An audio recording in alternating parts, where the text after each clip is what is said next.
जय हिंद दोस्तों, स्वागत है आपका मेरे YouTube चैनल हेल्प एकेडमी में। तो दोस्तों, आज की वीडियो में बात करने वाले हैं हिंदी वर्णमाला। तो चलिए वीडियो को स्टार्ट करते हैं। तो आपके सामने जो ये लिखा हुआ है वर्णमाला, तो इस शब्द का अर्थ क्या है, इस बात को समझे। जैसे कोई माला बनती है तो किसी एक फूल से तो बनी नहीं होगी, तो काफ़ी सारे फूलों की ज़रूरत पड़ी होगी, तभी उसको माला का रूप दिया गया है। तो ऐसे ही यहाँ पे बात को रिलेट करते हैं, ये जो है वर्णमाला। तो ये माला जो बनी है ये कैसे बनी है, वर्णों से बनी है। तो इसकी एक परिभाषा भी होती है। परिभाषा क्या है कि वर्णों के व्यवस्थित समूह को वर्णमाला कहा जाता है। तो इस परिभाषा को मैंने, इस डेफिनेशन को मैंने आगे लिखा हुआ है। तो फिर बात करते हैं ये वर्ण क्या है। जब हम वर्णमाला पढ़ते हैं तो इसमें वर्ण क्या है। तो ये जो आपका वर्ण है, ये इसकी डेफिनेशन लिखी हुई है वर्ण की, कि मुख से निकलने वाली प्रत्येक सार्थक ध्वनि। अब ये सार्थक क्या है, यहाँ पे ये सार्थक का मतलब है कि ऐसी ध्वनि जिसका कोई अर्थ हो। ठीक है, जैसे आपने बोला कि पानी वाणी, तो पानी का तो कोई अर्थ है, वाणी का तो कोई अर्थ नहीं है। तो सार्थक का मतलब क्या होता है कि ऐसी ध्वनि जिसका कोई अर्थ हो। तो ये चीज़ आपकी क्लियर हुई होगी यहाँ पे कि मुख से निकलने वाली प्रत्येक सार्थक ध्वनि को वर्ण कहते हैं। और आपको ये बात याद रखनी है, अगला पॉइंट जो मैंने लिया है इसमें, वर्ण को भाषा की सबसे छोटी इकाई भी कहा जाता है। ठीक है, सबसे छोटी इकाई। और सबसे बड़ी इकाई क्या है भाषा की, सबसे बड़ी इकाई है वाक्य। तो सबसे छोटी इकाई वर्ण होता है। हिंदी में वर्णों की मूल संख्या कितनी है, 44।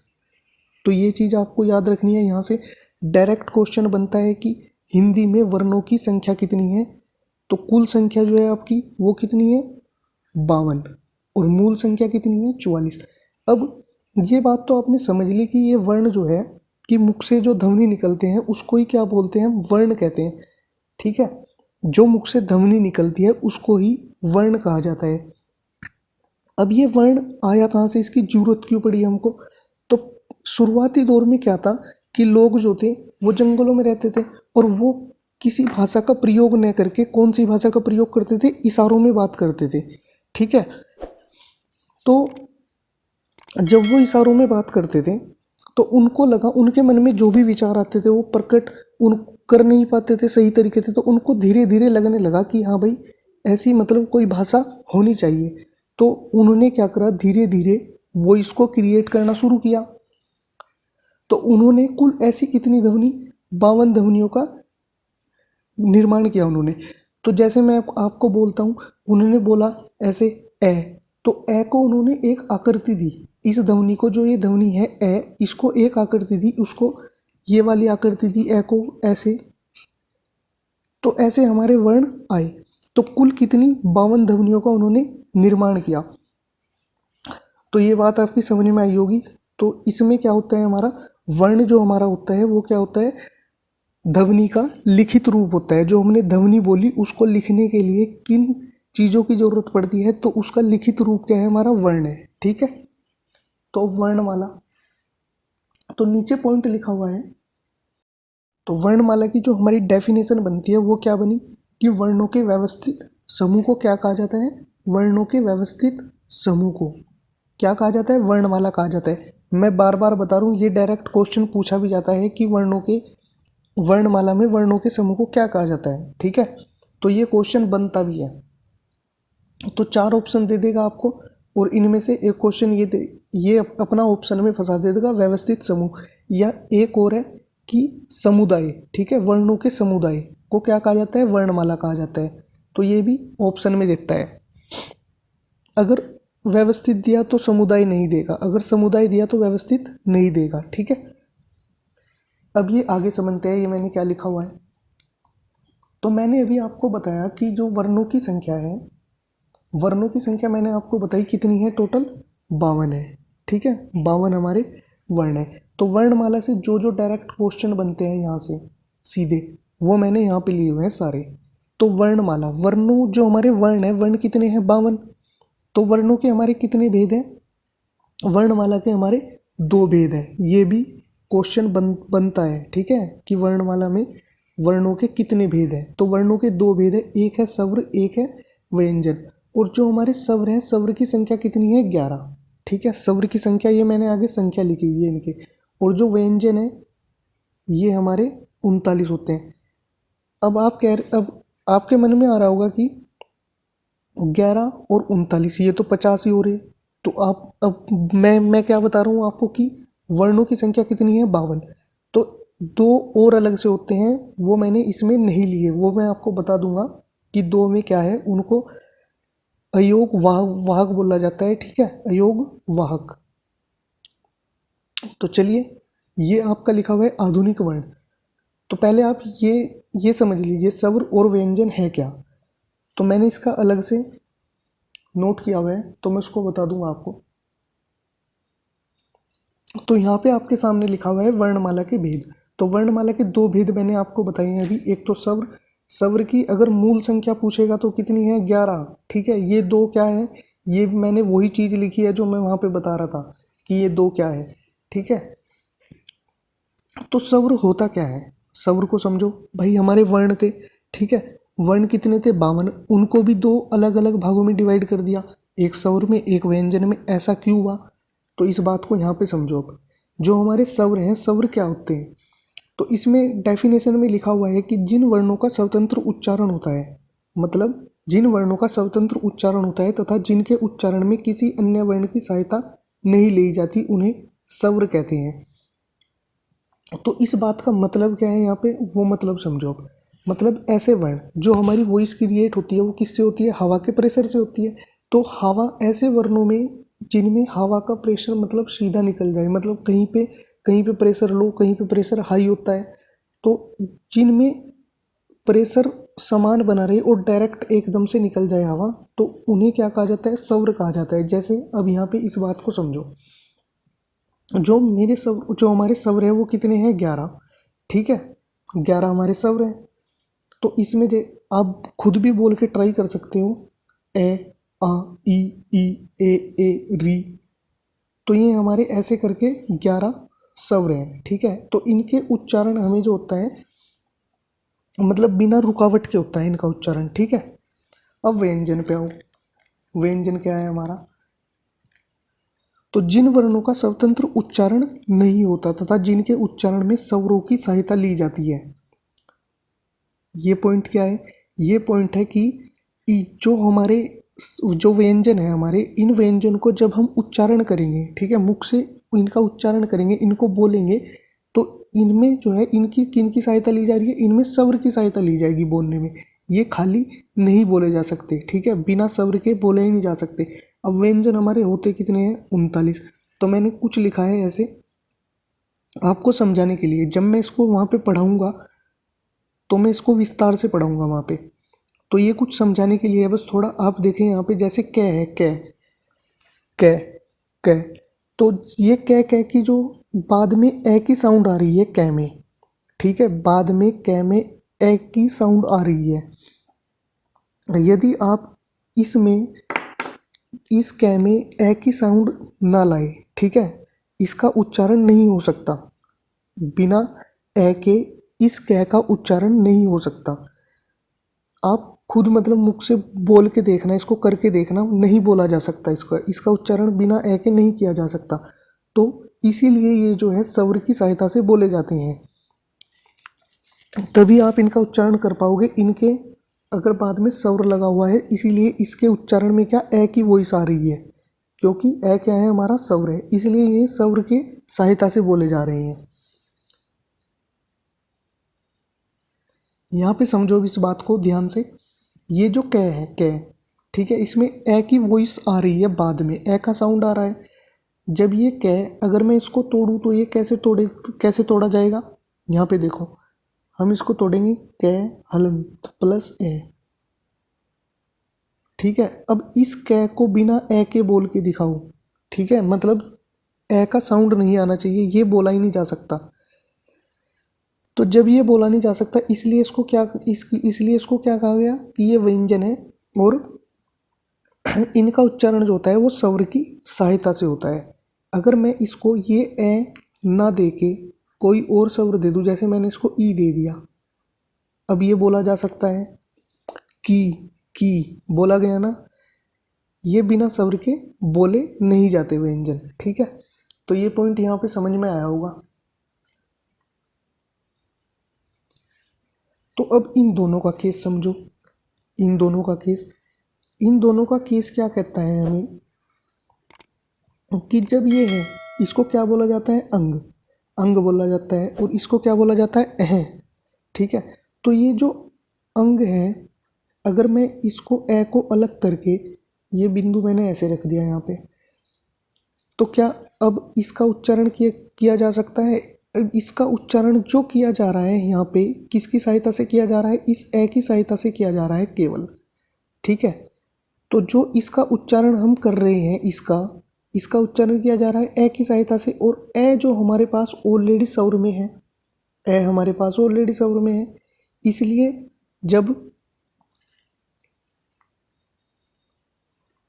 जब इसका उच्चारण बिना ए के नहीं किया जा सकता, तो ये क्या हुआ फिर, ये तो भाई व्यंजन बन गया।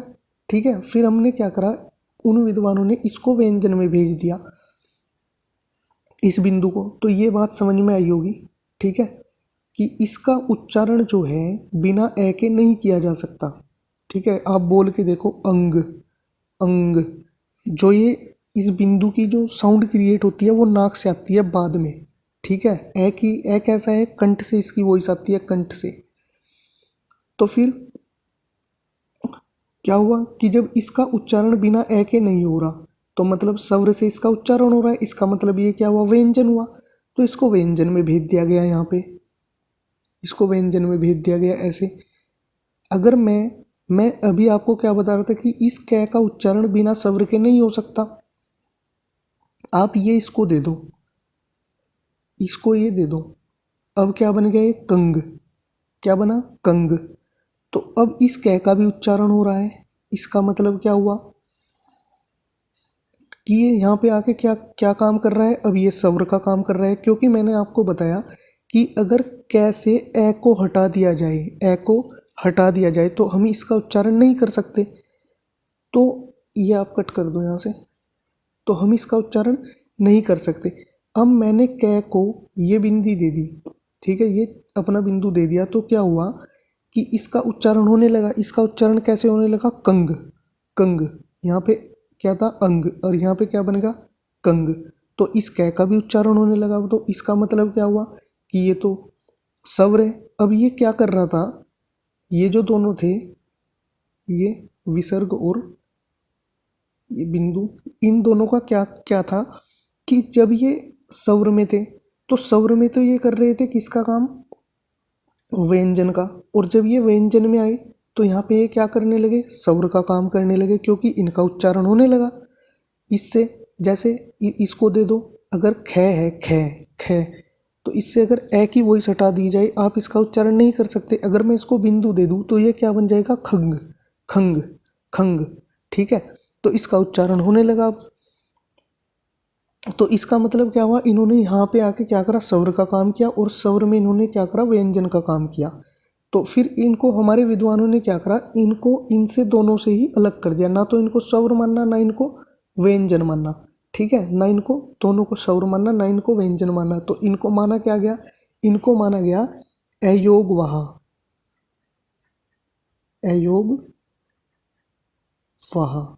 अयोग का मतलब क्या है, इसी नाम में इनकी डेफिनेशन छिपी हुई है कि ए, जो ए के योग से बोले जाए। ठीक है, ए के योग से बोले जाए, इनका उच्चारण जो हो रहा है ए के योग से हो रहा है। तो चलिए, तो मैंने आपको बता दिया जो हमारे वर्णमाला में दो भेद है, एक स्वर एक व्यंजन, इन दोनों के बारे में पता लगा। इनके बारे में मैं दोनों के अलग से वीडियो बनाऊंगा। ठीक है, अगला जो हमारा लेक्चर होगा वो किसका होगा, स्वर का होगा, जिसमें हम स्वर को बहुत डिटेल से पढ़ेंगे। ठीक है, मैं आपको डेमो भी अभी थोड़ा दिखा दूंगा स्वर के बारे में। तो आपको जो मैंने डायरेक्ट क्वेश्चन बताए हैं वो आपको याद रखने हैं। तो आधुनिक वर्ण कितने हैं हमारे, आधुनिक वर्ण है 5, अक्षय, त्रय, और ये यज्ञ और ढ ढ। ठीक है, और आगत वर्ण क्या है हमारे, आगत वर्ण है हमारे क ख ग जय फ। इनके बाद में जो ये नुक्ता लगा हुआ है, जो ये नुक्ता लगा हुआ है, इसको आपको याद रखना है। ठीक है, ये आगत वर्ण को क्या कहा जाता है, फारसी वर्ण भी कहा जाता है, फारसी वर्ण, क्योंकि इनको फारसी भाषा से लिया गया है। फिर एक पॉइंट और है इसमें, वर्ण लिंग, ये बहुत इंपॉर्टेंट है, इसको बहुत ध्यान से समझना। वर्ण लिंग, तो वर्णलिंग जो हमारे हैं वो दो दो प्रकार के हैं। क्या है? एक स्त्रीलिंग है और एक हमारे पुल्लिंग है। ठीक है, तो हमारे टोटल वर्ण कितने हैं? 52।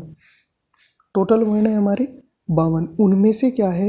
ई और ये री, ये क्या है? स्त्रीलिंग है। बाकी सब क्या है? बाकी सब है पुल्लिंग। ठीक है, तो बाकी सब क्या है? पुल्लिंग है हमारे। तो टोटल 52 थे, 3 ये हो गए, तो अब बचे कितने? 49। तो ये चीज़ एक क्वेश्चन पूछा भी गया था, मंडी परिषद के एग्जाम में पूछा गया था कि अपवादों को छोड़कर हिंदी के सभी वर्ण हैं।